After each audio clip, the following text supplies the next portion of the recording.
What is up, everybody? What's going on? Hello to this person. I don't know. I don't remember this person. Do you? It's been a while. She says, Marania Valconen says, good evening to everyone in the studio audience from the sunny state of Florida. I think Marania's account's been hacked. She doesn't live in Florida. What is going on, everybody? What is with the crowns? It's probably a YouTube thing. Most likely. Let me look. Let me go on my phone and see if it shows. So crowns, if I'm thinking correctly, well, it doesn't even pop up on this, but on the phone. But crowns usually means that basically, I think the last time I saw it on PC is that basically the more comments you put in the chat, the more points you get, and the more points you have means you're the higher the ranking you are. So if you spam the chat, you become the number one commentator in the live chat, and I think it resets every single time. But they only roll it out every once in a while. I don't because you're the first person to bring it up, and I remember seeing it a while back, and one of the Saturday morning ones I aired. So no, Eva Black can't. I'm not talking about that. But if you like spam, I could. Cool. Well, what's going on, guys? Basically, Zach's running a little late, so I figured while we're waiting, and Eric's been dying for me to try these, so I'm gonna try one of them today, and then one on Thursday. I picked up this at my local Kroger. I'm dying for you to try that. Well, I might be dying. So I was gonna do it last week, but I forgot about it. So I figure I'll try it live on camera, and I'll still sealed. See, I haven't opened that yet, so.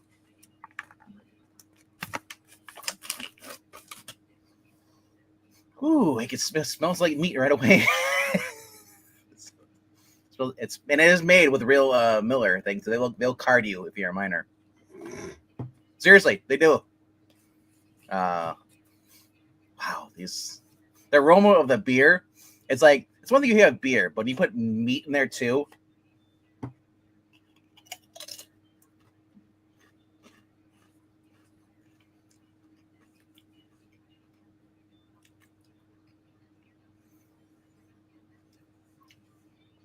Not the best.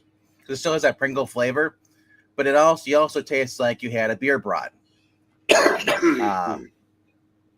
So I guess it tastes like it's supposed to be. So I don't know.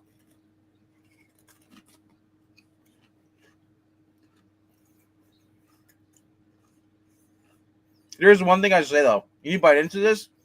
If you've had a fruit roll up before, it tastes like you're biting into a fruit roll up at first. You get that flavor of that strawberry, and blueberry, raspberry. But then you get the Pringle flavor mixed in. It's not the best.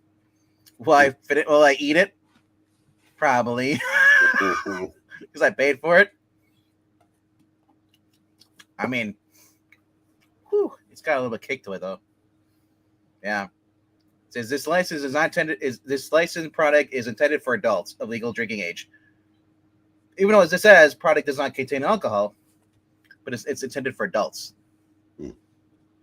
So whatever that means, it's not going to zoom in. Yeah, it won't focus. Oh well. Yeah. It really tastes like a fruit roll up more than it tastes like the grilled beer brought. Yuck. All right. Batman War Games, is that a new book or an old book? I didn't know there was a War Games, but maybe Eric has back in the day. I've never heard of Batman War Games. Have you? Yeah, it was an event in 2003, I believe, and it was Stephanie ended up giving She was trying to stop the gang war, so she tried to pit one against the other and screwed everything up. And it led to Leslie Tompkins' death, but she was just faking it to teach her a lesson, which was, stupid. They just kind of like swept that part of it under the rug. So Batman breaking the Joker to Leslie Tompkins is on the same level of stupidity. Kind of, yeah. Yeah. I guess so. I don't know. It's like I said. I've always questioned when Batman brings the Joker into the Batcave. I mean, I guess and part of me thinks that like the Joker is known Batman's secret the whole entire time, but he won't not reveal it because he enjoys the game. But the other part is that maybe he doesn't know, but then one of these times he's in there, he hears people, and he's like, "Yeah, I know you are because I freaking recognize your voice." But then another part of me is like, wouldn't he recognize that Bruce Wayne and Batman sound the same unless we're led to believe that Batman's using a voice changer? But as far as I know in the comic books, is they ever acknowledge that he uses a voice changer? Nope. No. So I don't know. And even like I says, you were not wrong. You were wrong. It was not Leslie Tompkins figured that it was Stephanie. I don't think that's the way they did it. I think that might be the retcon. Ah. I don't remember. So Marania says she has access to a pool in Florida. Are you outside with sipping a Mai Tai with your laptop floating on an inflatable chair or a little raft in the pool? Yeah, the voice is different. He does it himself. If you can find that comic book, like that's not Kevin Smith, it shows that, I'll believe it. Well, Black Cat, did they fake Stephanie's death? I don't know. Maybe Stephanie faked Leslie's death. Maybe she faked her own death. Like I said, I know. I don't know. They were both very integral to the story, and I might be getting that reversed now. Because I always thought that was the movies. Because Keaton didn't fake his voice. Keaton had the same voice. And when he didn't use a voice changer. It was Bale, and then Batfleck, and then Oliver Queen and Arrow. So I don't know. Either way, I prefer the version where it's Bruce Wayne and he just does a deeper voice, gravelly. Right? He just talks like this the whole time, and people are just kind of like the people that don't know that Batman is Bruce Wayne are the same people who don't realize that Clark Kent is Superman because it's either that they're that believable or they just don't care. They don't notice things. And there's a lot of things. It is true. There's a lot of people who do not recognize, do not notice things. But you'll eventually come across people who do recognize these things. But anyway, yeah. Geeky, yeah. I said Batfleck and Christian Bale both use. I think no. Maybe Christian Bale didn't. Maybe Christian Bale. That's right. Christian Bale just did the horrible voice. Yeah. Kept no glasses. I don't buy into that. Anyway, we're not here to talk about that kind of comic books. We're talking about the new books of the week. So that being said, we'll get this going here. Share my screen. And alrighty. All right. You want to start us off? Do you have 5 this week? I do. I have 8 this week, actually. But ooh, yeah, I have more than that. My number 5 is Space Ghost Johnny Quest issue 2. Yeah. I started out this week with 6, and then you said like, "Oh, this comes out." I was like, "Dang it!" It might be higher, but I've already forgotten what happened in the first issue. No, he's up here. It's pretty far down. Yeah, it's gonna be. I think everybody else forgot it too.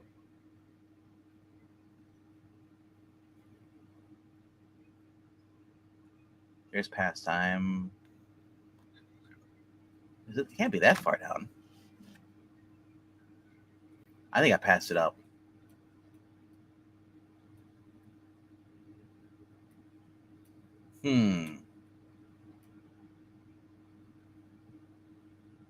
There's Herculoids. There it is. Space goes Johnny Quest. Space Quest. Yeah, that's also come out this week. Post Malone's Big Rig. I'm okay. Next, you know what? You know what's gonna be more clever is that Jelly Roll creates a Jelly Roll donut at Dunkin' Donuts. I'm just tired of these celebrities creating comic books, or not. They're not creating them; they're just putting their name on it. Or being in the main event at WWE pay-per-views. Oh, the Costco guy, yeah. No, that's AEW. But they don't, so they don't put him in big matches. Jelly Roll and Randy Orton are fighting Logan Paul and Drew McIntyre. Right. Johnny Quest. You remember what Kenny Omega said? 2 years from now, the main event at WrestleMania is going to be Logan Paul versus Mr. Beast. Well, here is Zach. Yeah, here we were talking wrestling and wanted to get in on it. Hold on. That is not true at all. If I knew you were talking wrestling, I would have taken longer. We only have your word for that. Uh-huh. Sure. Oh, also, Zach, I did try. You missed it. What's I tried these. Ew. That one sounds gross. Grilled beer brats. Well, here where I live in Wisconsin, we are the beer state. So all we have is like Miller, Budweiser, let's say Lugenheigels, and then we have and then we just have brats, and pretty much beer, hot dogs and all that stuff, I love a good brat. I Yeah. do love a good bratwurst, but the beer part is where you lose me. Like you said, I like normal. We have Johnsonville brats. I like that, but then Johnsonville's good. Yeah. Those. But as I described it when I bit into it, it tastes almost like the flavor that hits you at first is a fruit roll-up flavor. Oh, that's disgusting. And then it goes to a chip flavor. I'm going to stick with either the ranch or the salt and vinegar or dill pickle. Those are the top three. Wow. I was going to say dill is pretty much as nasty as the rest of them. Yes, and because nobody else likes it, I don't have to share. Well, I'm glad you found what you like, because my store once again had the Dorito flavored popcorn. Oh, so I'm happy. That's interesting. It sounds weird, but it's like nacho cheese Dorito flavored popcorn from Sure Good. And they make a Cheetos flavor. It's basically like variations of cheddar cheese popcorn. So they had. I don't mind cheddar cheese popcorn. If you're my age, it's like being at the bowling alley all over again. I get that. That's me with those. If you ever see like the chili limon Doritos, like the really hot Doritos. I love what you're saying about the bowling alley, because I was exactly going to bowling alley. And they'll have like they'll make them there before there was a thing like munchies and all stuff, and Gardettos and stuff. The bowling alleys would just mix everything together. So you had the pretzels, you had the Doritos, you had the Cheeto Puffs, Oh, cheddar cheese popcorn with cigarette ash flavor. Can't beat it. You gotta have the cigarette if it's gonna be a bowling alley. You gotta have the cigarette flavor. If you were at a bowling alley in the 70s, brother, that's dude. Even up to the early 2000s, before they outlawed it inside, we used to go a bunch of middle schoolers. We'd have a Wednesday morning bowling league right next to all the seniors. I know what you're talking about. 90s going in a bowling alley. You're like the cloud. It's gonna go through. Pretty much. But Maranya? And they thought it was great to put the kids right next to the seniors. And you thought I was getting ready to say something heartfelt to Maranya, and you just stepped all over me. Well, it wouldn't be the Geeky Puppet Show. Maranya's here? What? Quit being me. Yeah, Maranya, welcome back. Yeah, I didn't even have the comments open. Her sister-in-law's dog has a dog named Coco. Interesting. It's Coco Mania. Running wild, you know what, brother? All right. Coco Mania. How far along are y'all? We were just started, but okay. Tonight's been very derailable. That sounds right. Yeah. I'm trying to get back to where we were. Do you mean to kick Zach out? Hold on. Of course he meant to. No, I wasn't trying to. I was trying to get back to where I was just showing the screen. Were you trying to get right back to where you started from? You're enjoying. I caught that. Thank you. Yes. Hey, Zach, I saw Superman last night. Hey, I saw that in the group chat. I saw you liked it, Why too. is it not showing? Hold on. Now I know what I did wrong. I was supposed to go see it for a second time today with Izzy, but our plans got changed. So That's a very unique approach. I'm telling people, I said, it's like seeing the second half of a 4-hour movie, and you just missed the first half. It's interesting because it doesn't start with his origin, but I kind of dig it though. Yeah, I thought it was a great way to do it. There we go. I'm kind of over we have to have origin movies. James Gunn just assumes that we all know it by now. Thank goodness. Yeah. Oh yeah, yeah. Somebody assumes we have a brain. I agree with Jeff. Although I was watching the Comic Aficionado stream because I'm just behind, so I was listening to it today, and apparently Aaron Sparrow thinks everyone from the Midwest is an illiterate Hickleberry. Well, I'll just say this: Clark's parents there were a poor representation. They were good. They were fine. They looked like they're from Alabama. They were fine. I know people from Texas who look like that. They were fine. You sound like LK. They sound just like LK. You know what? Because LK is correct on that one thing. They sound like they weren't educated, and they look like they just stepped out of a trailer park trash. They look like somebody's been living on a farm their entire lives. To the comic. To the comics. All right, going back to Johnny Quest and Haji have traveled into the far-flung future and face-to-face with one Peeves Space Ghost. Now the mystery of how takes center stage. Meanwhile, back in the 1960 Nevada, Space Ghost companions Jan and Jace find themselves visitors of the mysterious Area 51. Luckily for them, Dr. Quest is on hand to plumb the mystery of their own displacement. Now, if they can just stay one step ahead of the military, and once again in the future, Johnny and Haji get their first look at one of Space Ghost's deadliest foes. Oh, by the way, a Ghostbuster? Aaron's not a wrestling fan. He's a sports entertainment fan. Oh, I thought it was a wrestling fan. No, he likes WWE. The wrestling ship sailed there from there a long time ago.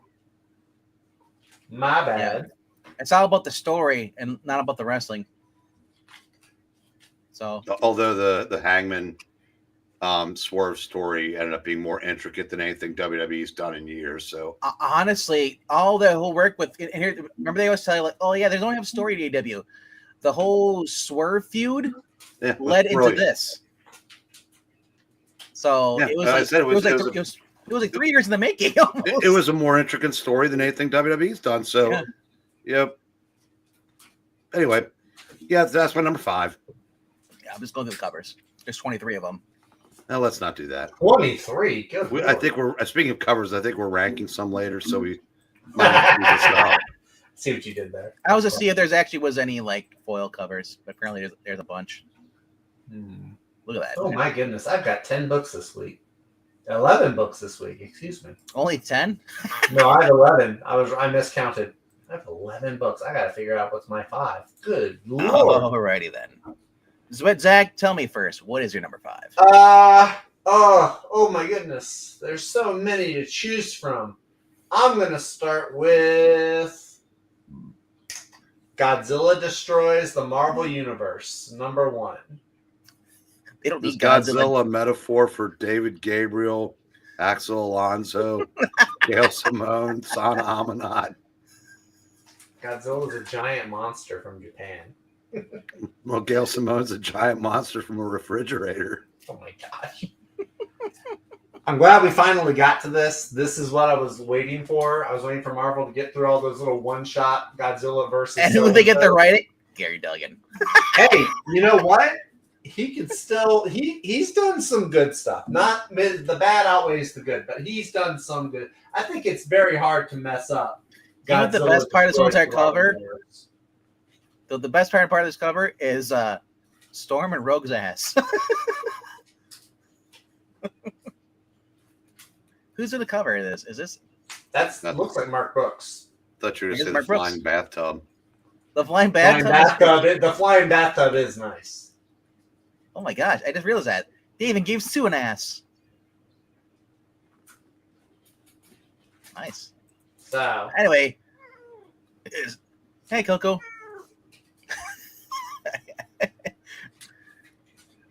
So always catches me off guard every time I hear her because like I'm not expecting to have a cat noise in the background. I'm like evil black cats infiltrated.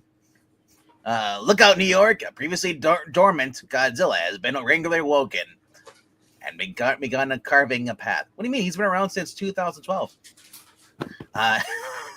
At the annihilation, Earth's mightiest heroes band together to try to stop its cataclysmic rampage. But when their combined efforts fail to slow the bringer of destruction, Earth's wouldn't that be the bringer of destruction? Be Gozer? Goes the Gazarian? Earth's heroes are forced to go extraordinary lengths to try and bring Godzilla down. Well, they could just cancel him, can't they? You know, call them names, including joining force with the Earth's most devious villains. But will this be enough to stop Godzilla as it tears through the Marvel universe into the dark dimension and other realms?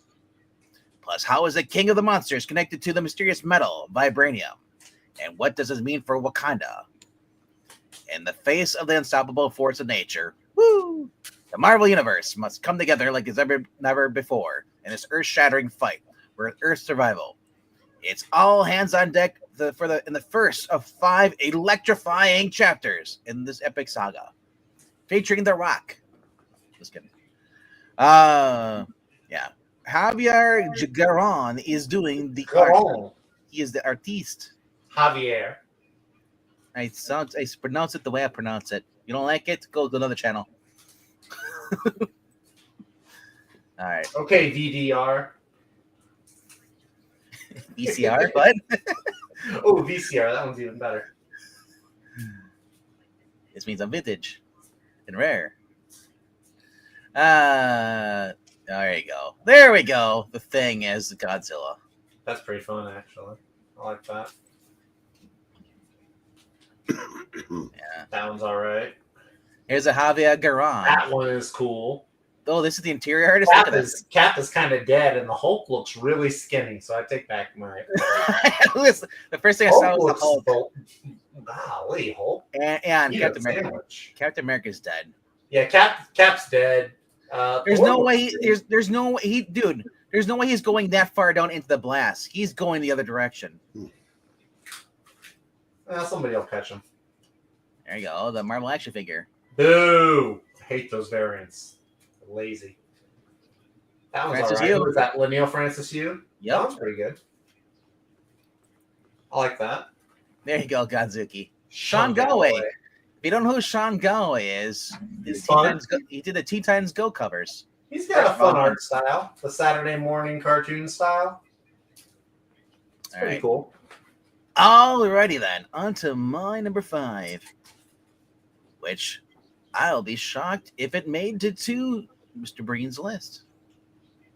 But we got to scroll down far for it because it's at the bottom. Although I think it did beat out Space Ghost. Let's see here.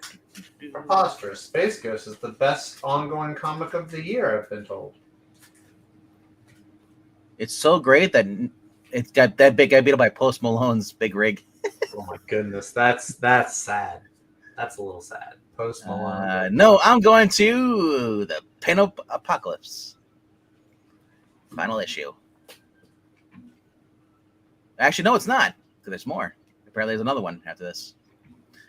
Trapped on the roof of their local cinema, our heroines realize that the aliens have no reason to let them live. Several blasts of death ray bring the building crashing down, leaving our Anne friends face to face with a new deadly threat.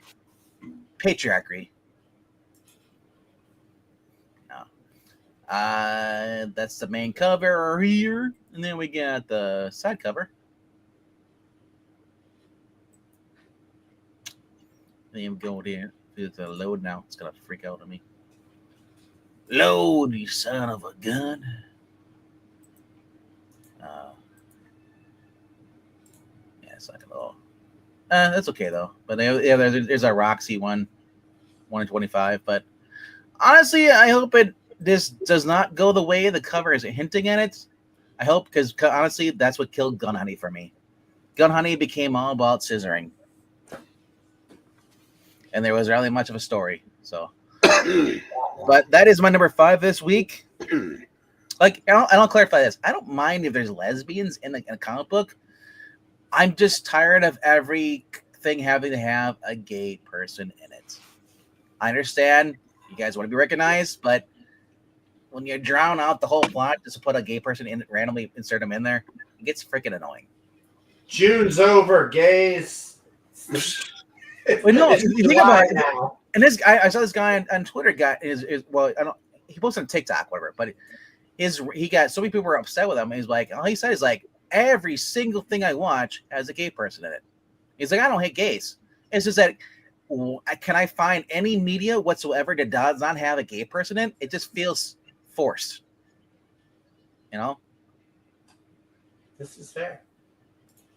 And you're like, well, he's a racist bigot. I'm like, no, he's not saying he doesn't give a shit if you're black people in there because black people don't offend him. It doesn't matter I said, yeah. I said when you've been indoctrinated, yeah, it does. If something doesn't fit your worldview, you go from 0 to Nazi faster than a Ferrari. And I thought about that. How many movies or TV shows out there where there's not a single gay person in it? I don't know if there were any in Reacher. There was one in Rookie, but he got killed off.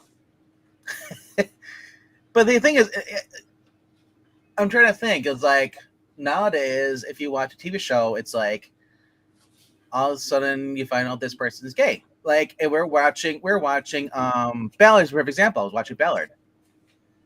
We have a guy on there and he ends up find out he is gay, but they don't dwell on it.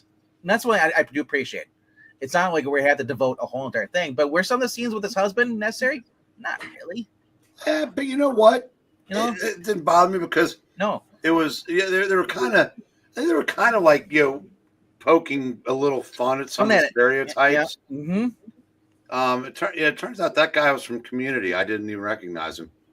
He's usually over the top. The husband. Yeah. But like I said, it's just like it's hard to come across like any show. It's like almost like it's required. Do you think? It is. Yeah, in a lot of ways, it is. It is, and that's like, the thing. You know how the Academy Awards have that checklist you have to go down if you want to be eligible for something. Nothing should be required to be in a TV show. It should be up to the person who's directing it. You know, because here's the thing. Well, they're afraid. Well, if they stop putting it, no one's gonna. You're not being excluded. This isn't like a job interview where you're going into thing where we're not hiring you based on your sex, religion, whatever. It's not going to happen in Hollywood. If they are given a choice, I don't think 90% of the people are like, "Oh, we're not going to hire gay people." I'm just saying it's just like that whole fear logic should not dictate what goes into Hollywood. I was going to put it this way: what's the if you're a parent of a kid and you don't want them to smoke, what's the quickest way to make sure that they do? Make sure they hang around the uncle who smokes all the time? No, keep telling them every day how bad it is and how this and how that. And all you do is just make it seem that much more, normal. No, just that much more desirable because that's how people think. If you want acceptance, then quit telling us we have to. Let us come to that conclusion ourselves, which we pretty much already have. We did by the early 2000s. It was accepted. Anyway, that's what is your number 4? My number 4 is Batman and Robin Year One, number 5. Ooh. Number 9. Number 9. Actually, I kept it off my top 5 this week. So I figured you'd have it and we talk about it. Because this week I do have quite a few. All right. The gangs of Gotham enact their plan to take back their city. Their city!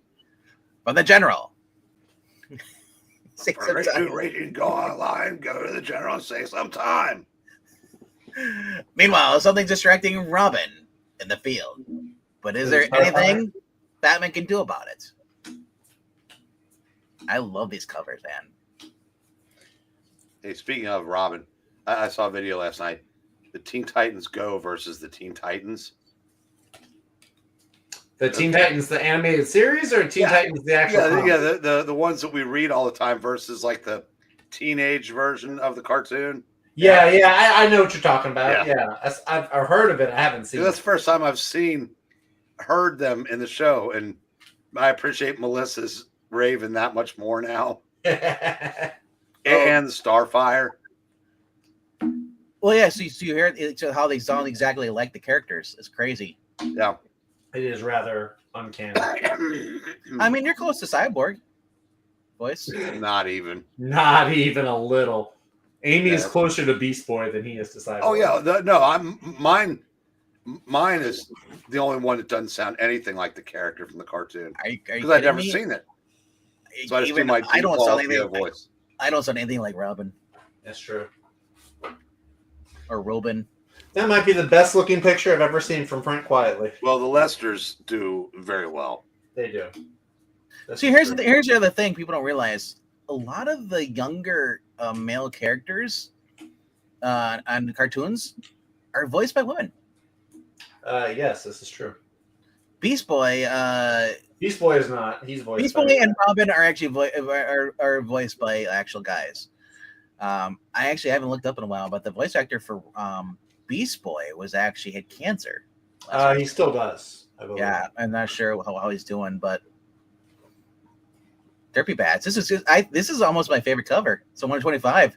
Oh, finally 125 that actually looks cool. You got the bats, you got Robin being Robin, and Batman's just going wee. So, but Chris Samney does the cover art for this, as he always does. Is he not doing the interior anymore? No. Well, yeah, he's doing the interior now. Yeah. Oh, okay. I'm just saying he does the cover art on this one, the main cover. I gotcha. And that's why it always pops for me, because I love how he draws. It's like a little, every time I see Robin, it's Owen.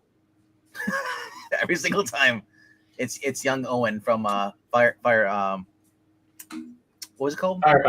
Firepower. Yeah. Sure. Rob and I were talking about Firestarter movies earlier, so I was like, I didn't want to break as a Firestarter. I think it was wrong.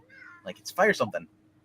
But anyway, it's nice that Andrew Dice Clay Marino was able to be the senior editor, and then Matt Lopez. Alrighty, going to the Zach. Where are we going? We're going with something brand new from Image and Skybound, and I'm kind of excited. The preview of this looks really cool. It's called Ghost Pepper, and it is the very first issue. It is, in the synopsis, they say it is for fans of The Moon is Following Us, which was phenomenal, by the way, and also for fans of Battle Chasers. Yeah, Battle Chasers. Fuck that guy. Hey, we got Andrew Mosquito, whatever his name is. Basically came back, came back, did a couple of issues, and then abandoned the series again. I'm not buying anything from him ever again. Well, this is not that. So. I know, but yeah. I wasn't really into the Moons of Following Us. I tried getting into the first issue, so that's probably what more identifies with you. But I don't know who the artist though is. Andrew Lucas. This is Andrew Lucas. Yes. Yeah. So what is he about? Or no, sorry. Mm-hmm. Go ahead. Sorry, I misspoke. It's Ludo Lullaby is the artist and the writer. Do you know anything? Do you recognize his name at all, or anything else? No, I do not know the writer, the artist. I don't know. I don't recognize these guys from anybody. They are brand new to me. I'm sure they've been around for a bit, but I've never seen them on anything before. Because it doesn't. Have a look up real quickly. Let's see what it actually. But yeah, this has to do with food trucks and forgotten heroes, and the art looks really cool. It kind of has that Joe Madura style. It looks really, really neat. Okay, so this guy did some art for Battle Chasers, probably variant covers. It looks like he did a variant cover for Cobra Commander, and worked on some stuff for I Live Popeye, some GI Joe covers. And this is Skybound, so it makes sense to me Yeah. that Kirkman's not just going to pick Fighter anybody. Owls. Yeah, That's but- my logic anyway. there was a World of Warcraft. Oh, it's for DC Wildstorm. Okay. Yeah. I was like, I was like World of Warcraft versus DC. But So, humanity survives a monstrous threat, and the world isn't better for everybody. Every day, Loloy hits the road to deliver delicious cookie to the masses, outsmarting her treacherous competition and staying one step away of massive robots that are protecting them. But everything changes when she serves a mysterious warrior named Ash, whose secrets might just save the world if his superhuman strength doesn't destroy it first. I saw the preview for this. It's not on League of Comic Geeks, which is kind of sad. It was a really, really cool looking preview. It was like 4 or 5 pages. So it was really, really neat. I'm looking forward to reading the whole thing. You've got the cover. From the cover, this is the interior artist on the cover right here. Ludo Lullaby. You also have an Art Germ variant cover. Then you've got the incentives. Kyle New has a variant. Joe Madeira has a variant. Yasmin Putri has a variant. They all look pretty good, to be honest. They're all the Art Germ one is really nice. I kind of wish Art Germ would do interior. I don't know. Art Germ seems like the kind of like it seems like they only know how to do poses. I don't know if they could do sequential art. Going from Art Germ, where it actually looks like a person, anime style, and then going to this, and just like this looks like it'd be the dollar bin from the 90s. What's wrong? I like that art style. That's what I mean. This looks like when they used to take manga and try to westernize it back in the 90s. They've never successfully westernized manga. Fist of the North Star and all this stuff, kind of stuff, were kind of like you had all these individual indie stuff. Like I said, it looks like it's going to be a giant mech thing. So that's more up your alleyway, you know. So maybe that'll be good. But I think it will be. Skybound rarely misses, so I have the Skybound name behind it. It really gives me a lot. Well, hopefully the story is really good. Like, and they said like, because that's the one thing. If the writer is not a good writer, doesn't make a difference how good the art is, or whatever it is. And here's Joe Madeira's cover. So this, I wonder if was this originally going to be a Joe book, and they decided to just go with this other guy. Maybe Joe got busy. Maybe he passed. Well, Joe is always busy. He left comic books in the 2000s. He basically abandoned his book Battle Chasers and decided to go work in video games. Well, to be fair, there are a lot of artists that do that because more kids do play video games and read comics. So I can. But my thing is that he came back, continued the series, and then abandoned it again. Yeah, well. And that's one of the and he's online, and it's like I said, he never addressed why he left. So yeah. If there's something with as far as I know, it's his property. I believe so. Yeah, so you're right. But yeah, actually, that is my number 4. I'm excited for that one. That's probably a new title that I'm really excited to read. Dude, when I see this cover here, the first thing that popped in my mind is like the font is. It's Ghost Rider. It's got the Ghost Rider font, kind of. Kinda. Like I said, I hope it's good. Like said, Skybound deserves to have good hits. It's 56 pages for $5. 56. I mean, I'll pay an extra $1 if it means the extra page. And so it looks like it's going to be a little mini series or something like that. Yeah, it probably will be. I don't know that it'll be an ongoing. I would love. I wonder if it'll drop down in the. Let me click. I'm going to look at the next. Probably will. Number 2 will probably be a little bit cheaper. The number 1. No, okay, it's 32. Next one is 32 pages. Okay. 32 pages for $4. Yeah. Yep. So, yeah, ain't that bad. What I say was $4 or $5 for the $4 or $5 for the first one. Yeah. All right. Cool.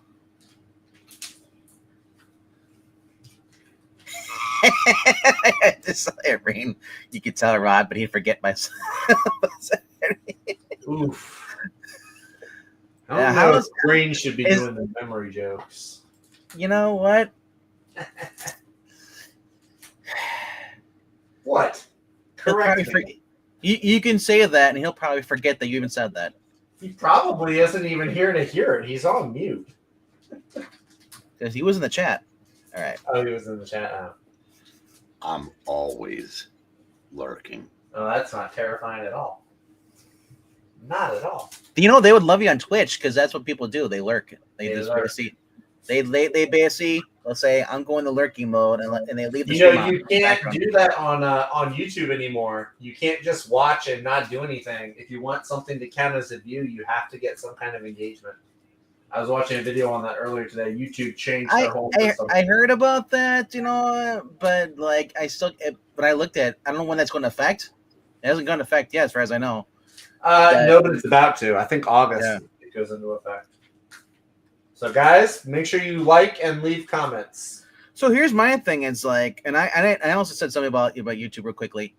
Somebody said if somebody subscribes to you but they don't watch your channel, YouTube should just get rid of your subscription. And I agree. If you're not watching this channel but you're subscribed, you're kind of useless because I'm not getting views from you. You know, where the person who actually is, you know, watching and actually participates in the channel, they should be the ones getting the notifications and more targeted. But then you lose your monetization instantly. Well, and never get it back, probably. Well, it depends. We're a small channel. I know, but I mean, like, someone if you're not shadow banned and you're just saying there's people are just not watching your channel. You know what I mean? If it's an inactive account, no one goes on YouTube. It's been that for like I know other sites will actually delete your accounts, like social media sites. Like if you're not active for a while, because they figure, well, you just aren't there, you know, they delete it. You know? So usually it's 3 months inactivity and they delete your account. So anyway, though, Brady has the fourth book that he needs to. No, I did the fourth one. Yeah, I'm on my number 4 now. I don't know anything. We start with Breen. Oh, that makes sense. Yep. I'm curious though, if they did that, if YouTube went in and deleted inactive accounts, say like they've been inactive for 6 months, how many people? I would love to see some of these bigger channels and see how much accounts they have left, you know, or how much subs they have left. That seems a lot. That seems kind of Big Brother-ish to me, right? Just a little bit. Not really. I mean, you're not hurting anything. No. You know, so it's like I said, it allows, you know, like I said, it allows you to make a few bucks a month, which you'd never make otherwise. Well, it's not like 1,000 people are watching us. No, I'm just saying you wouldn't make any money from them at all. If they're subscribed but not watching your channel, you're not making any money from them. No, but you're making money because you're over 1,000 subscribers and you get to monetize. No, the only way you get to monetize is if it said is if you go under 1,000. Are you monetized? I'm monetized, but I'm barely over 1,000. But if they canceled the people that never watch Geeky Puppet Show, you're way under 1,000. But here's the thing, though. True. Monetize or not monetize, God damn it! Here's another perfect example. We have over 1,000 subscribers. Yes, but how many of them watch? Look at the average views on our videos. Exactly. So a lot of your subscribers would get poofed if what you're saying came to. You would be, yeah. So you would lose your monetization. Lose your monetization. And you know what? That wouldn't bother me because that's only 20 cents. Well, I'm just saying. But what difference does it make? 20 cents you didn't have before. No, I mean, what difference does it make? You know, like I said, you know, if they you know deleted me from all the people I don't watch, yeah, a lot of people would lose subscription. Big effing deal. I mean, like I said, who cares? Because it's just like those books you keep on the shelf. You may never read them again, but if you do, you want to be able to reach on the shelf and grab it. If I want to watch a Professor Geek video again, I'm still subbed to him, so it's easier to find than going searching for him. Anyway, you're number 4. Well, and here's the thing: YouTube already does that. They don't delete your channel, but they unsub you from that channel. I've never been unsubbed from anything. Same. Apparently, that's what's going on. I haven't had this issue before, but other people are saying they're getting unsubbed. Yeah. So, well, I watched this channel. I feel demoralized. Yep. Bro, well, knowing feel demoralized. Knowing that you're one of the people that would still be here after the purge doesn't exactly fill us with the warm fuzzies. right. Go to my number. Hi, Desert Rose. How you doing? All right. Is that my book? Are you on 4 or are we on 3? I feel like we should be on 3. I'm on 4. Are you the last one? Yes, I told you. It started with Breen. Yeah, but God. Pay attention, boy. Boy. Yes, you're the youngest here. That's true. What a world. Actually, you might be the youngest in the chat too. What a world! What a world! What a world! Unless Eric's Black Cat still here. So the Predators finally have Skinner. Yes, Principal Skinner in their crosshairs. But another great hunter stands in their way. Craven as these three competing forces battle their way through the nighttime streets. Pretty much our nightmare streets with predators going around. Spider-Man takes to the rooftops, where he discovers something that threatens to destroy all of New York City. New York City. What are you doing? Is that your twin, Zacharina? I was trying something out. I'll never do it again. Thank you. Marcial Ferreira and teaming up with Benjamin Percy, who is one of the best writers at Marvel right now. Who's that? Benjamin Percy. That is true. Yes. Not sure what that says about if that says more about Benjamin Percy or the talent at Marvel.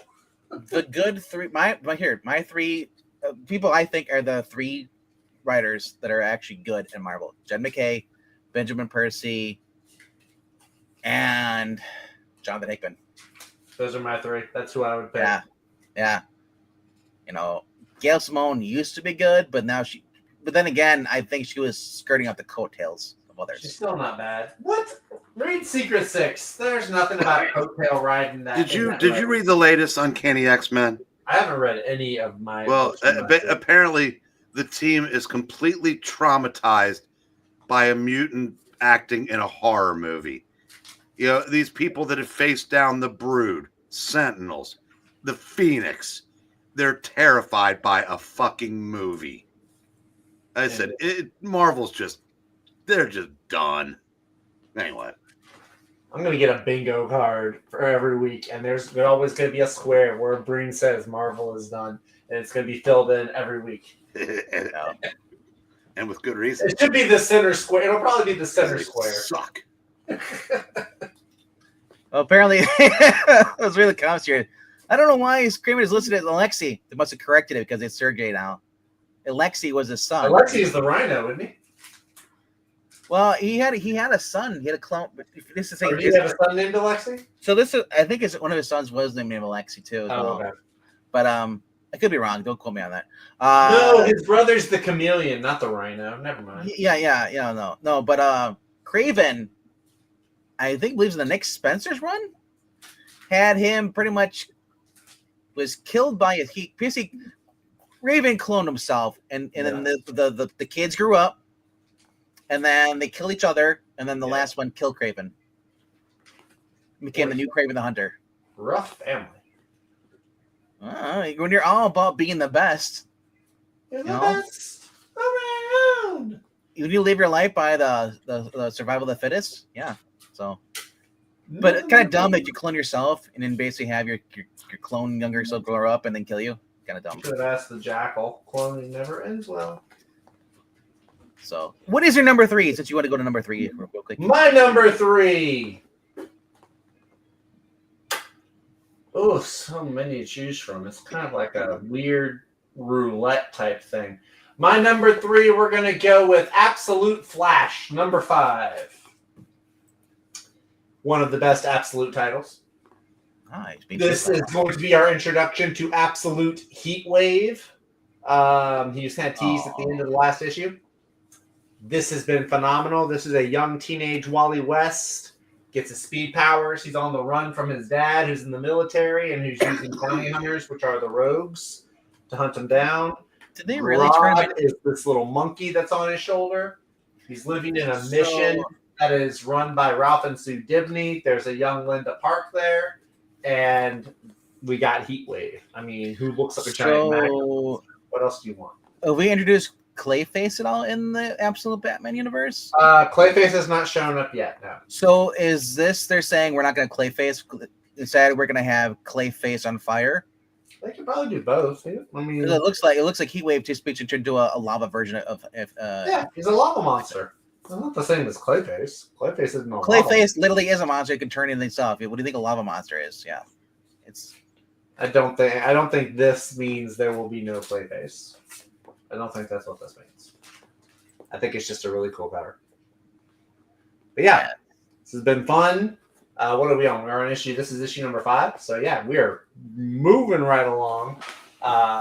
It's great. Jeff Lemire writing this, doing a great job. They kind of are starting to get away from the whole that jumping, that sequence where it's like, this was 3 hours ago, this was 3 weeks ago, this is today. Like, it's Flash, so you kind of are going to get that, but I'm glad they're moving. So when I look at this cover, this variant cover, kind of looks like we're just going with a manga-esque. Yeah. Thing. Kids like manga. Lean into it. Here's the other thing. I'm curious to look in the manga to see actually how much manga is actually selling now compared to 5 years ago. If manga is still going strong. I mean, look, the fact that there's still walls of it at my bookstore and my bookstore, my shop has manga. Yeah. But I never seen it anywhere by the manga section. Once while people wander over there, but I never seen people coming up the store and putting a stack of manga. Because manga is $15 a freaking a piece, man. They're 10. I mean, some of them are going to be 15, but they're anywhere between 10 and 15. If manga was dropped down to $5, I think you'd see a lot more people in comic books go over the manga. And then you would see a lot of manga makers stop it because it wouldn't be cost effective. Well, I mean, since a lot of this shit is on webtoons now, a lot of stuff is webtoons nowadays, more than manga. But I don't know. If you like manga, that's great. If you don't like manga, I don't care. I love manga. It's all for sale at the right price. All right. That is my number 3. Your number 3. What is your number 3 now, Mr. Breen? Predator versus Spider-Man. So we can move to your number 3. Mr. Breen. My number 3 is a book that Zach is going to talk about later. You don't know that. Maybe. You might be right. G.I. Joe, number 9. Really? Change his notes. Who is spoiler? I say Stephanie Brown. Stephanie Brown. Stephanie Brown is spoiler. That's who. Yeah. Baroness and CoverGirl are about to find out as they fight for their lives. Meanwhile, Clutch and Hound investigate Cobra's energon weapons. Yeah. Fantastic series. I like that cover too. I like the other one, the one where it's the playing card. That's a really nice looking cover. So Clutch is going to come into this. We also got Hound. I'm sold. I still read him with John Goodman's voice going through my head. Really? That was perfect casting. Besides Peter Cullen as Optimus Prime, which obviously you're going to get, but here, Hound, John Goodman as Hound is phenomenal. Which movie was that? That was any of the Transformers with Mark Wahlberg that he was in. Probably there only was one. There only was one. Oh, there were several. There were at least 2. I don't remember it at all. As I saw it as a one and done. Well, after 3. I'm more when I read Transformer or comic books, I go being a nerd. The original G1 cartoon series. So okay. Frank Welker is Megatron, and I get the guy is just Starscream, and just that. Lord Megatron. Lord Megatron, no! Just like yeah. Jimmy Tyndall still going strong. I thought that was J. Scott Campbell. Somebody stole his art talent. It's like Space Jam with the magic basketball. Maybe Jimmy Tyndall realizes that Scott Campbell has it going on, and he's like, "I'll make money off that too." There you go. So you're gonna hand me down Scott Campbell. If it works, it works. Because the one way to tell it's Jimmy Tyndall is look at the face. I guess I could see it. The face is still very similar to Campbell. Was that Coco? No, that was my phone. Oh, I heard it go rah, rah, rah, rah. I was like, what that's it's the snail from One Piece. That was Darth Kato ranking a book. Oh no, that was Ethereal Dragon. See, that's a cool cover. I like playing card motif. Like when they So you think they should just come with a playing card, actually, like Yes. Look at the comic book. Please and thank you. Skybound, if you're listening, it's your $1 million idea. Oh, hey, Sergeant Slaughter. With the lipstick crossing it out. Yeah. 125. Hound.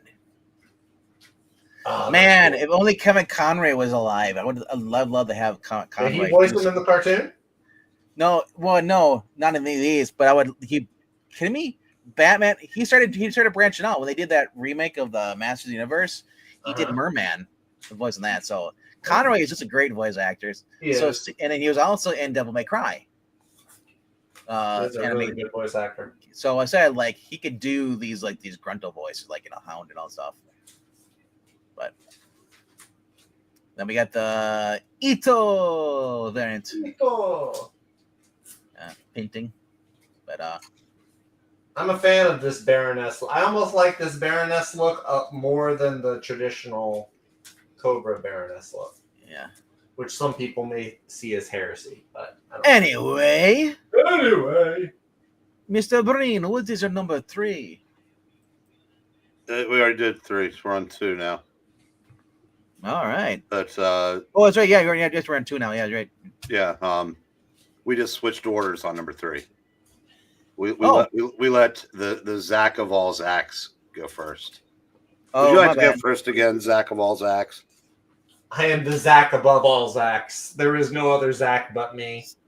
Sorry, I mean to skip you. What is your number 2 then, Breen?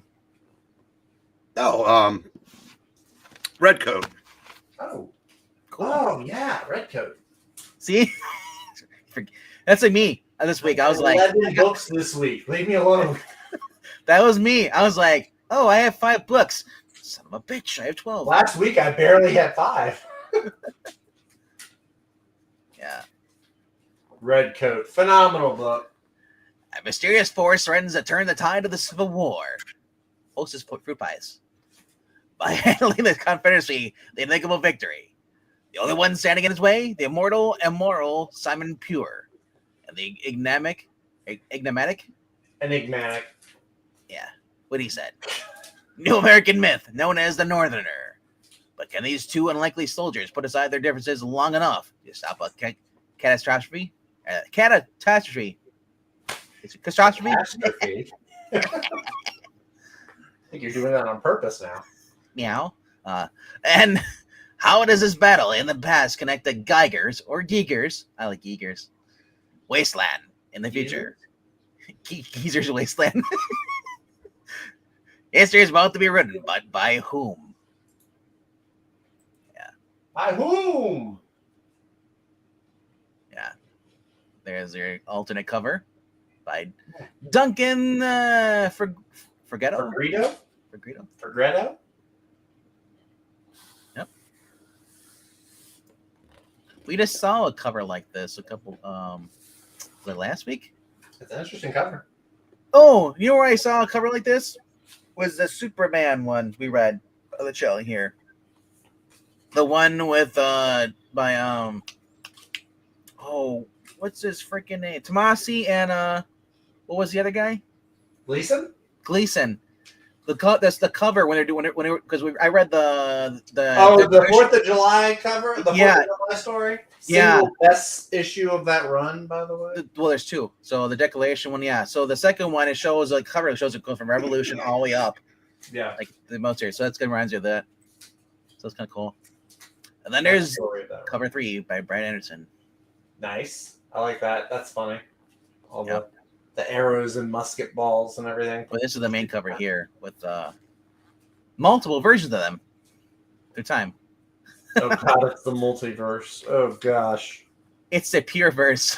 No, Jeff Johns, don't do it. Don't fall for it. Yep. All right. Zach, what is your number 2? I'm changing up my number 2 because did we already do your number 2? Yeah, we did number 2, right? Did we? I didn't do number 2 yet. Okay. All right. My number 2 was shut up, you child. Oh my gosh. I changed up my number 2. It was G.I. Joe. We talked about G.I. Joe already, so I'm going to bring up another book that I'm happy to see. The final issue is finally out. I Lie Popeye, number 5. which I'm also sad about because it's the end of the series. You know what? I don't think this is coming out because I still get the other one. My shop says that it is ordered. You know what, though? My LCS keeps track of the orders and the subscriptions through League of Comic Geeks now. So here's the thing about that. A lot of shops say they're ordered, but they don't show up. Mine, they've always been. The month that this has been going on, the 2 months that this has been going on, they've all been there. The ones that say ordered have been there. So, guys, let me take a moment to talk to you about this book. So this is from Mad Cave. The guy, Marcus Williams, never heard of him before in my life. Apparently he did some Captain America story for Marvel, but whatever. He has done a Popeye story that is both, it reminds me of the cartoons, but it's also so much like reading Dragon Ball or One Piece. It's insane. The action is top notch. The colors are bright and phenomenal. There's just so much fun in this. I wish this was an ongoing. I really do. I would consider if I could sacrifice.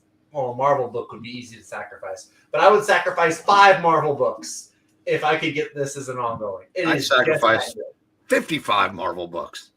I would almost meet Breen's number, but I'm worried that I would start to get really close to Moon Knight. This is great, though. Y'all should check this out. So they're trying to find the source of Popeye's power, what happened to his missing eye. There's a bunch of like Popeye lore that they kind of go on about. You get Wimpy, you get Olive Oil, Bluto. He's the antagonist. He's not the antagonist. He's still a Vegeta. Popeye, but he's like the friendly antagonist, like you see in a lot of anime. He's Vegeta. It's really, really cool. Dude, he's Vegeta. Started enemies, now they're allies. Yes, exactly. Exactly. They're like Zoro and Sanji. Ooh. So, yeah, this is fantastic. I like that cover right there. That's my favorite one. Wimpy with the hamburger. It's great. I hope Popeye returns in the future, too, Brian. I think it's great. The old school video game cartridge. They've had some fun covers for this, too. There have been some really fun covers. This is the best one. That's a nice one. I like it. She almost looks like Blondie, but with black hair. She looks more like Barney Rubble's wife. So, the Zach above all. Oh, Brian Stan's got his list up there. Henry Jeremy. Oh, apparently I ruffled Henry Jeremy's feathers with my Gil Kane disrespect. Well, you should feel. In the words of the character that I just advertised to you, Henry, I am what I am. I like Gil Kane. You know, it's great, but I like Jerry Ordway better for Superman. I don't Well, care for Superman, I'll give you that. Yeah. Gil Kane, I said, is a great artist. Even better when he's got inked by George Russo. Well, I said, Gil Kane's always been my favorite artist. Because he was doing half the covers at Marvel when I started, and Jack Kirby was doing the other half, and I could recognize that one of them was just so completely different. But I just loved how angular Gil Kane was. I'd never seen anything like that. Really, still haven't. No. Angular means up the nose. All his shots. The character's nose. I just looked up in the dictionary. Yeah, Zach. Am I still in the not cool section? It says Zach, meaning man of 4 senses. I'm Daredevil. I replaced Matt Murdock. Yes. Actually, I did just found it here. This is what it shows for Zach. Oh, good Lord.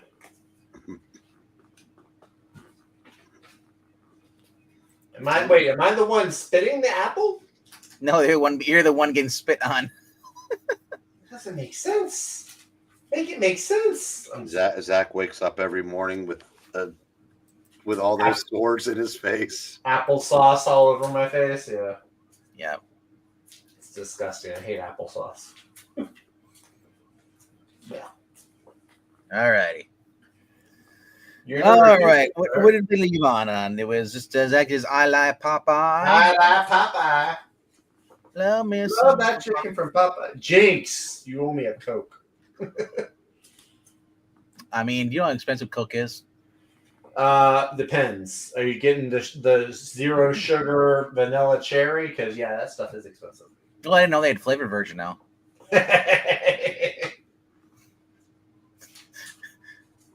Few bumps, you don't even notice. Few pumps.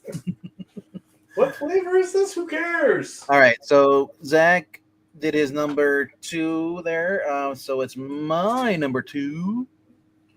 Make sure you wash your hands after. Yeah, boy. Come on, that was funny. That was a shitty joke. That was worse. It was good, but it was worse. I don't give a crap.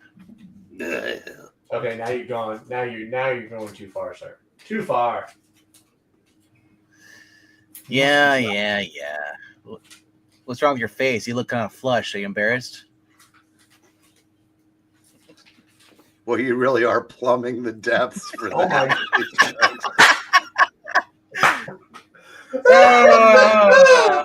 I haven't laughed this much. From the shadows. I haven't laughed this hard since I took the Browns to the Super Bowl. Oh. Yeah, that's inaccurate. The Browns have never been to the Super Bowl. That's true. All this You're right. I'm just taking the piss. Anyway, Invincible Universe Battle Beast number 3 is my number 2 for this week. It's just been a fun book. It literally, that's what Invincible has always been. It's just been like, you know what you're going in for, and you're gonna get somebody ripped in half or just head ripped off, whatever. And Battle Beast is one of those guys. He's pretty much Conan the Barbarian. He's gonna go in, he's gonna kill people, and everyone's afraid of him. And then yeah, it's pretty much the whole book, you know. And I love just like the way Ryan Otley draws everything, and it's great to see Kirkman coming in. Kirkman really adds to the story. So Battle Beast is pretty much all his race. He was kicked out of his planet because he realized he was different from what he wanted. He wants to be the best. He was a sociopath. He's Craven the Hunter. He wants the ultimate death. You know, he's so bored. He wants a worthy opponent. And what is every traveler, every warrior? They want the warrior's death. You know. So, yeah, and it's just been fun to go back into the Invincible universe.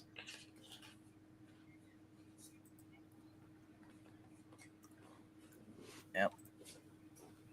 Need some covers here. Yeah, there you go. There's a Conan. That's Lion-O. I don't care what you look. He even got the girl on his leg. That is some Conan, Lion-O, Luke Skywalker stuff. Better than Luke Skywalker. Well, that's not hard to. Simon Bisley. So I think I've heard his name before too. Simon Bisley. Nice. That's a nice looking one. Oh, that one's kind of sick. But I love this. Like, it's like the goer because he's going to get aliens, so you get multicolored like blood. Dude, that's cockroach blood. It's a slug. Cockroaches bleed blue until it mixes with the oxygen. We all have blue blood. You know that? We're all related to Tom Selleck? We all have blue blood in us. Is this that when we bleed manga?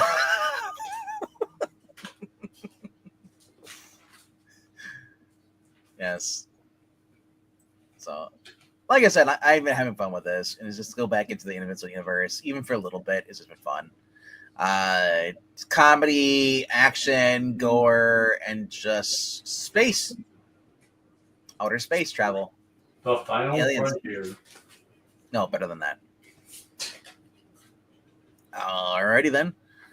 That is my number 2. We're down to number 1.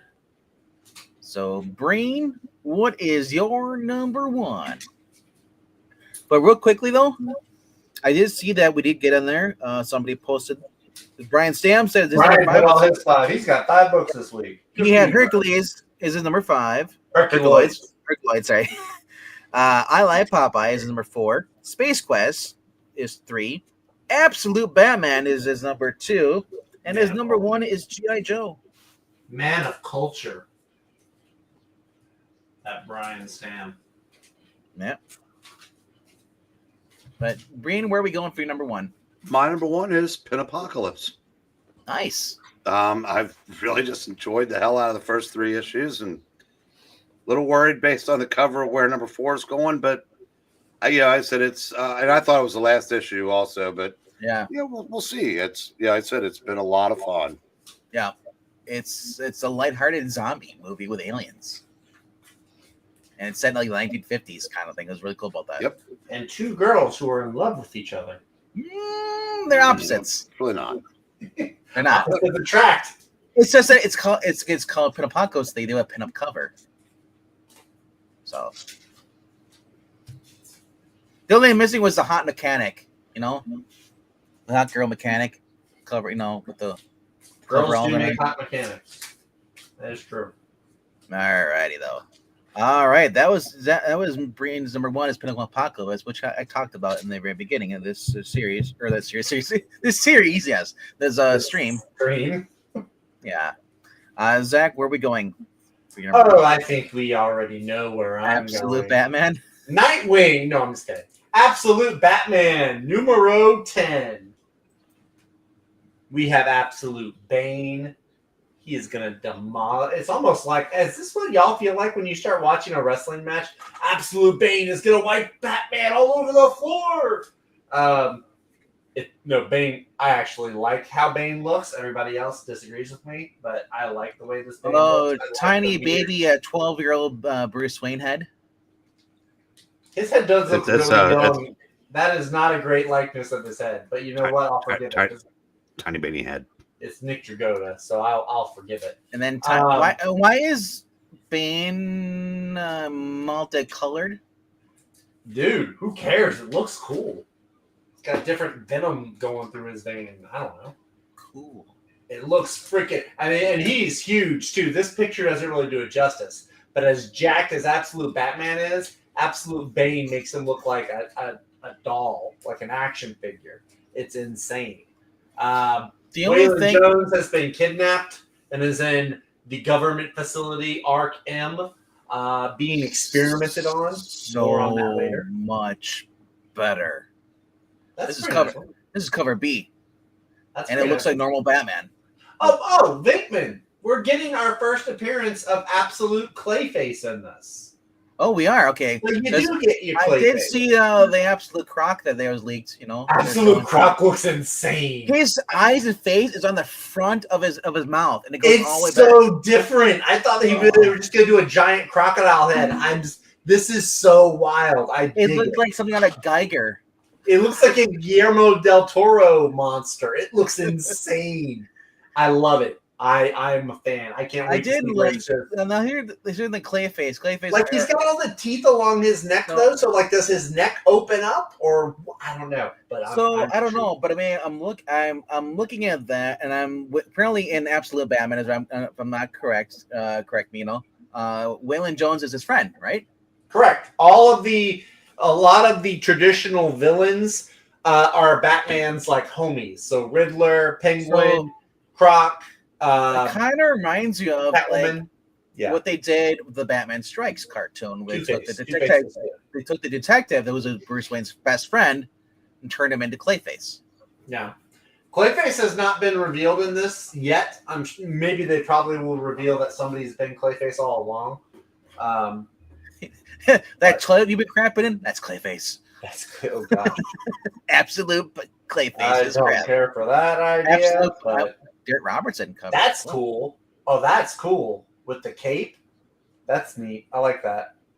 Because this cape kind of is like that Venom almost. It's that technology where it can take different shapes. So I dig that. That's cool. It looks more like he's been fighting and he's poor and he can't afford a new cape. Well, he's not rich. Here we go. Absolute crap cover. 1 in 50. I'm sorry. That's not the best one, but I appreciate the effort. It looks so bad. Well, I'm like, I see the orange in the background, Breen. I'm like, I'm praying for the crisis to get rid of this. There are a lot of people that think otherwise about Absolute Batman. Well, I'm just saying this what I'm seeing on my screen, I'm praying for the crisis wave in the background. One of the best books at DC right now. Don't listen to anyone who says otherwise. So how come Bane doesn't have nipples? They were surgically removed. I don't know.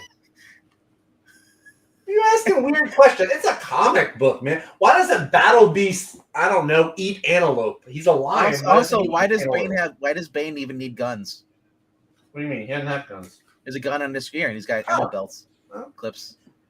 Maybe that's for if Batman tries to keep his distance.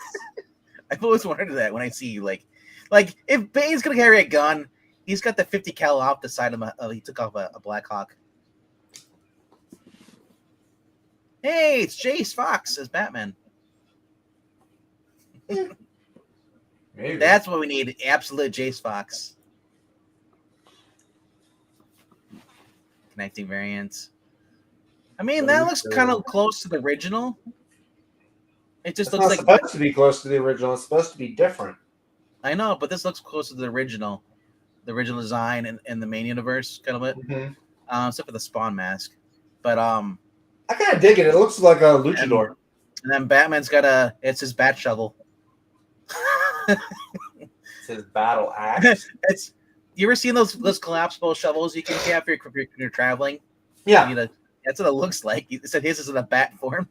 Mm-hmm. There you go. Fear Factor. This is a San Diego Comic-Con exclusive. Oh, yeah, so I'm going to get my hands on that one. I know that much. Yeah, Bane's got the giant tube. That's the other thing, too, is like, does this Bruce Wayne realize he can just yank out the freaking, or cut the cable? As far as I know, he's only just now seen Bane, so he might not know. Oh. Anyway, all right. Bruce Wayne trapped in Arc M? What the hell? Yeah. It's called Arc M, not Arkham? Yeah. Wow. It's not supposed to be the same as regular DC. It just you know what it looks like? They just took Arkham and they the lights burned out on the letters on the store. Bruce Wayne is trapped within the horrors of Arc M, followed by Arc N and O and P. As his best friend, Waylon Jones endures unimaginable tortures, but what awaits Batman is far more terrifying than either his face. True form of Bane is revealed, but how is it Bane's plans to break Batman that will have you? So basically, I think this is a Clayface. I think we're gonna have Killer Croc in this. Probably, but Clayface will be in there somewhere. Maybe Clayface is Bane. I don't think so.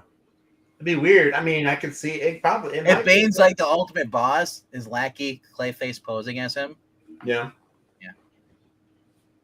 That's all we shall see.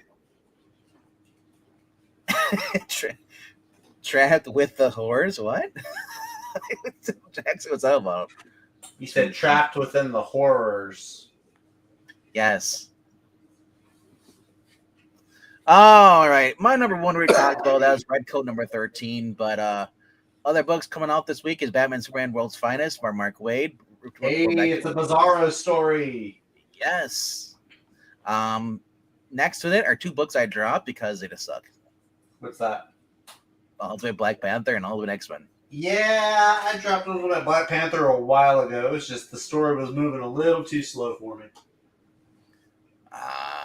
Wonder Woman has a baby, you know? Yeah, she's had a baby. Oh, supposed to be her daughter? I guess, okay. Trinity, I think? Yeah. Alrighty, then we have Exceptional X-Men featuring Ironheart, everyone's favorite character. Oh yeah, let's get people. That'll turn it around for that series. That'll get people to like it. Didn't it get canceled? It did. But what is this issue? Number 11? I think I might have one more issue after this. Yeah. I think all of them got canceled except for Uncanny, right? No, Uncanny and Regular are still going on, I think. No, as I said, yeah, I think... Exceptional is the only one of those three that got canceled. Oh, I thought there was a bunch more that got canceled. I mean, those are the big three titles. Those were the three ongoing titles. Everything else, I thought was, a mini series at best. That's the Silver Surfer, which I think is Pack. Isn't that? Not sure. Zatanna, which a lot of us dropped off after the first issue. I didn't even read it. I might wait for the trade. Look, Crypto's on there. Super Illuminate 3. Crypto! Oh, the new Crypto is out tomorrow. Crypto issue number 2. If this was Dan Slott of 2004, I'd be excited about the Superman book. But after he did that whole global warming speech, Superman in the annual, I'm like, I don't care. What else I got here? Star Wars. Marvel Knights issue number 2. White Black Panther coming back at you. Yep, Wonky Dead. Look, giant size House of M. Featuring Miss Marvel. Oh, I was about to say they reprinted House of M. Yep. Thundercats is returning with issue 16 after hiatus. Interesting. This ends Is tonight. that Spider Girl? That's not the Spider Girl we know. No, that's a new girl. Okay, because she looks similar from this distance. And then we have Gotham City Sirens number 3. What was it? Wes, I think, said that this newest issue was the best one they've had, and I'm like, no. Exterminators was so. Hey, much look, better. the Age of Revelation comes, for $5. I heard about that one. New Champions. This looks like we go back to the 90s, kind of like the introducing Night Drifter. He's a young just misunderstood kid that that robs gas stations. He's a good kid. Oh, it's like the Antler Girl who murdered a guy for not recycling. Witchblade, that cover is pretty sick though. You look at that cover. That's a pretty nice cover. Because when they really got attached to it looks like someone just cut her arm off. Yeah. And honestly, Margaret Bennett's running a good series for that. Witchblade? For Witchblade. Oh, interesting. Yeah. But I dare I say, better than the original series. Ooh. As far as storytelling goes. You wouldn't. Storytelling. The original series had good art. That was no, okay. I read every issue. I have the volume, the Trenium one. Good for you. For the first part of it, when Michael Turner was the artist, the story was dreadful. It was cliched. It was everything you say. Why you would say this new one's better. Second half that was written by Ron Mars was an excellently done comic book. It was better than the original thing, but I still. But by that time, just like the Wildstorm stuff, by the late '90s, the bloom was off the rose. Nobody cared anymore. But the second half of that series was great because they like the first half. Like I said, all the characters were just like I said, just walking cliches. But they really did. The second half was very character driven. They brought in a new Witchblade in a kind of a way that made sense. Of course, she turned out to be a lesbian. They did a 6-page sex scene in one of the issues. I'm kind of surprised they did that, but drink some water. Yeah. But and Sarah's story got a lot more interesting. So again, it's but the first one, when Image was all about their name, the company name. Mm-hmm. Mm-hmm. The first 20, 30, 40 issues of Witchblade gave that audience exactly what they wanted. And like I said, by the time it became a good comic book, nobody was reading it anymore. Anyway, this still has fan service in it and everything. Like I said, it's just I like it better than the Ron Mars. Be honest, have you read those? I have read them. It's been about 20 years since I read them. Or at least 10 or 15.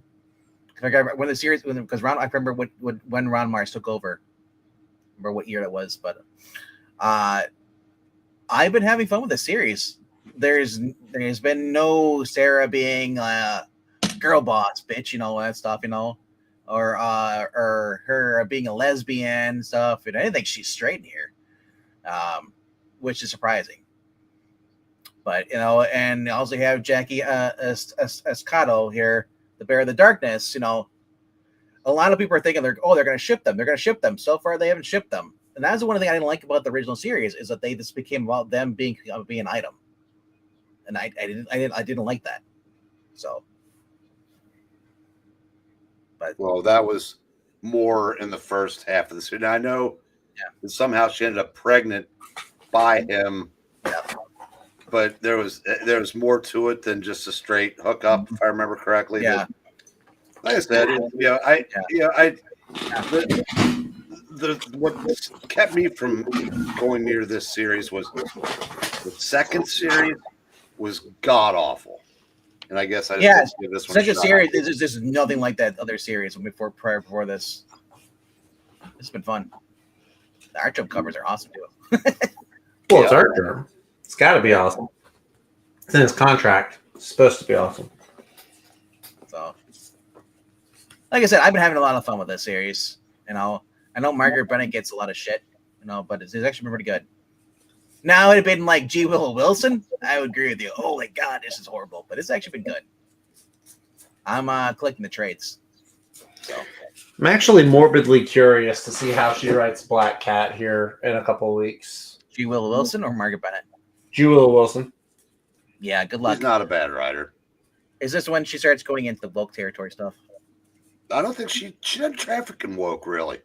She traffics in boredom. Well, here, G. Willow Wilson did the Poison Ivy series when fully woke. But that one was so good. That one was like Swamp Thing, where it was supposed to be a limited run and it became an ongoing. So what happened is Poison Ivy, it started off as Poison Ivy just being a killer and stuff. And then we brought in, by the second half, it all went into her and Harley love affair. Well, and a lot of people liked it and bought it. Kind of what the book was at the time, but it didn't resonate with any of us because we didn't read it. Right. I was reading it, and so was I think Undead Quinn was also reading it too.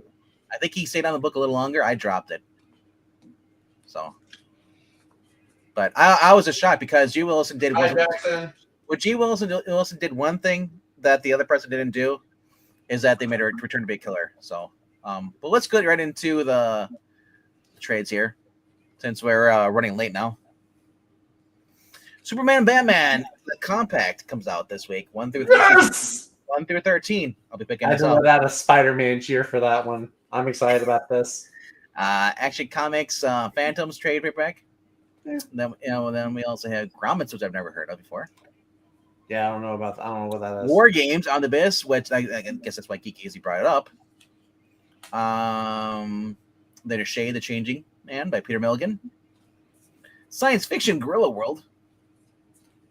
Guerrilla World? Right? Yeah. Ancient Venom the Omnibus. Oh, the Omnibus? Yeah. Oh, that's kind of cool, actually. $150. Cool. Ugh, not that cool. Iron Man, the Modern Era. So, yep. Ink Stains. Then there is Alien Black, White, and Red, or Black, White, and Blood. Heat Seeker, which is it was more cheesecake than it was actual story. No. Hey, make sure you're not lactose intolerant before reading. Johnny Quest, Time Flies. That's the one that you were just reading. Actually reprinted the Al Ewing U.S. Avengers. That's one of the worst Avengers titles ever. Of course. Actually, it had a decent setup. It could have been really good. Dead Space, sort of Conan, Original Comics, Volume 5, Omnibus. They won't put Agents of Atlas in a trade, but they'll do U.S. Avengers. There's your Captain America, Volume 17, hardcover. All this is Snoopy 2. Peanuts! Yes. I like Peanuts. And then Matt Cave is doing some more manga. Theory of KO. So. Matt Cave has some interesting stuff coming in the coming months. I was looking ahead last night. They've got some interesting books coming out. Right. More Mad Cave. Oh, alrighty though. And if you see behind me, right here, I got books in from the auction, so expect to see those on Thursday. Oh, nice. So, if you need to eat after the stream, eat before the stream. Green. Might be a little long. What are we doing tonight? What are the covers? Whatever the girls picked. Oh, okay. Yeah. Because, Alrighty then. We're going to end it right here, but quick shout out to everybody who popped in. Melania, it is great to see you back again. Welcome back, Melania. Welcome back. Your dreams were your ticket out. Henry That's the song, Jeremy, ain't it? great to see you here, man. Jackson Roy Kirk, always great not to see you. Well, he's Brian gone, Sam, so you don't have to lie to him anymore. you already said though. I said great, Yeah. that's not great not to see you. Yeah, no, he's gone though, so you don't have to say terrible things to him. Jay Lucian's here too, and Brian Sam, and we had somebody in Twitch, but you guys didn't even talk about. TN Comedy said manga is expensive, but also it's also more pages. That's true. I listen to the soundtrack while I read books based off an IP. Cool. Interesting. Yeah, Zach, I can't see the chat when I'm screen sharing, so I rely on you to look at the chat. Oh, I didn't know that was my new job. I'm so sorry. It's always been your job. What? My job used to be just to look up books. I'm sorry, people. Sorry if I don't address you guys. No one else will in the panel will even look at the chat. Oh, it's DuckTales. I thought we did Yep. DuckTales the other night. Oh, is it? Oh, well then I don't know. Henry Jeremy Nope. just says it's DuckTales. No, we didn't do DuckTales the other night. But Oh, we did Darkwing Duck. Darkwing Duck, yeah. Different duck. Yeah, whatever. All right, but we're in here. If you want to rank some cool comic books covers with us, go to I Love Comics. Starting in a few minutes. Later. Good night, kids. Deuces.